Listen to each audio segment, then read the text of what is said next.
Peace in the Middle East is the holy grail of foreign policy. In the 7 decades since the founding of Israel, only Egypt and Jordan have signed peace treaties. But in September 2020, Israel signed a historic peace agreement known as the Abraham Accords with the United Arab Emirates and Bahrain on the steps of the White House. This unprecedented moment was the first step in not only normalizing public relations and ushering in peace, but opening the door for more agreements between Israel and other Arab and Muslim nations. The Abraham Accords were almost immediately followed by Sudan and then Morocco, joining the agreement just a few weeks later. With this, Israelis can finally fly to places like Dubai, Khartoum, and Abu Dhabi. Maybe a Chabad house in Tehran is next. But how did this deal come about? Who were the players at the table? And what did negotiators have to overcome to make this dream a reality?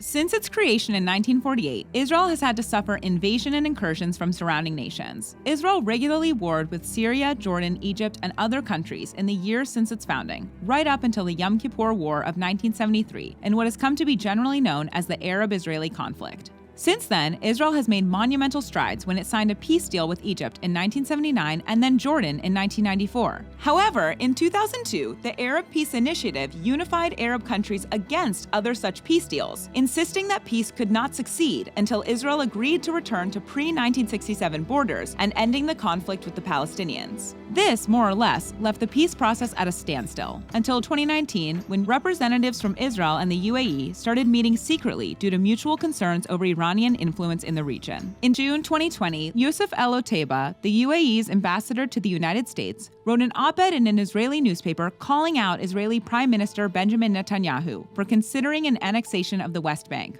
He put it clearly, it's either annexation or normalization. Normalization means making their peaceful relationship official. The keyword normalization was not something that had been proposed so publicly before. In the wake of these statements, American officials moved to facilitate talks between the two nations. On August 13, 2020, the US, Israel, and the United Arab Emirates announced in a joint statement the intention to sign a peace agreement. Almost immediately after the announcement of the UAE deal in August, Bahraini officials contacted the White House saying, "We want to be next." And 29 days later, King Hamad bin Isa Al Khalifa made it public that Bahrain had brokered a similar deal with Israel. Despite the first UAE president, Sheikh Zayed bin Sultan Al Nahyan, labeling Israel an enemy in 1971, there have been reports of behind-the-scenes economic and even diplomatic relations in recent years. Bahrain, on the other hand, has had informal ties with Israel for over 20 years. And with increasing unease about Iranian aggression in the Persian Gulf, that relationship has steadily grown stronger over the last decade. The Accords aren't so much the putting aside of differences for the sake of peace, as they are officially recognizing and establishing these relations.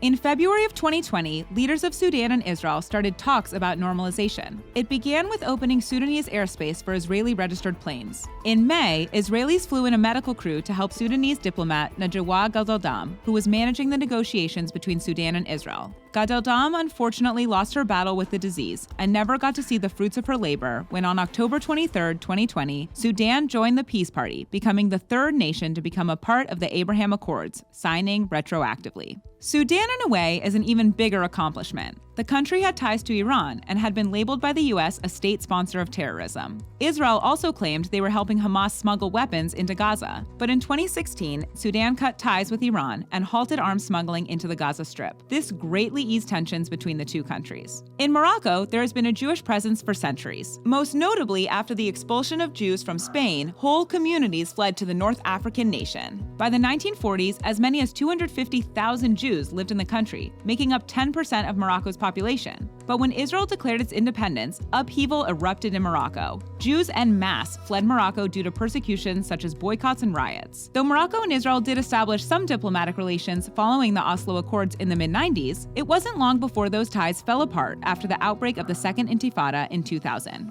But informal relations did continue, and Israelis could still visit on organized tours. In December of 2020, the US made a bold move and formally recognized Morocco's claims to the resource-rich Western Sahara, which, in exchange, re-established diplomatic ties between Morocco and Israel. And with that, the Abraham Accords had its fourth member. Despite the establishment of long-sought-after peace, these treaties have had vocal reactions, some of joy and praise, but some that are skeptical and have outright condemned it. In Israel, lawmakers on the left showed support for the deal, including Yair Lapid, often a vocal critic of Netanyahu, while some on the right, like Yamina Party leader Naftali Bennett, expressed reservations that the deal would stop Israel from fully annexing the entirety of the land of Israel. Divided opinions emerged from the Arab side, revealing that Arab solidarity along the Muslim nations aren't as homogenous as the rest of the world might have thought. A New York Times op-ed characterized the division as those who want to let the future bury the past and those who want to let the past keep burying the future, noting the UAE aims to move forward while Iran staunchly opposes progress. Saudi Arabia gave tacit approval to the deal, and the Arab League, a 22-member body of Arab states, declined to formally condemn it. That lack of condemnation from the Arab League resulted in the Palestinian Authority protesting, with Foreign Minister Riyad al-Maliki conceding his chairmanship of the League's council. Palestinians in the West Bank and Gaza had relied on support and solidarity from the other Arab and Muslim nations to put pressure on Israel. The Abraham Accords got Israel's annexation of the West Bank to stop, but that left Palestinians in the same position they've been in for years, but now with a bigger fear than ever that Israel's sovereignty over the West Bank will be legitimized, reducing the Palestinians to a bargaining chip.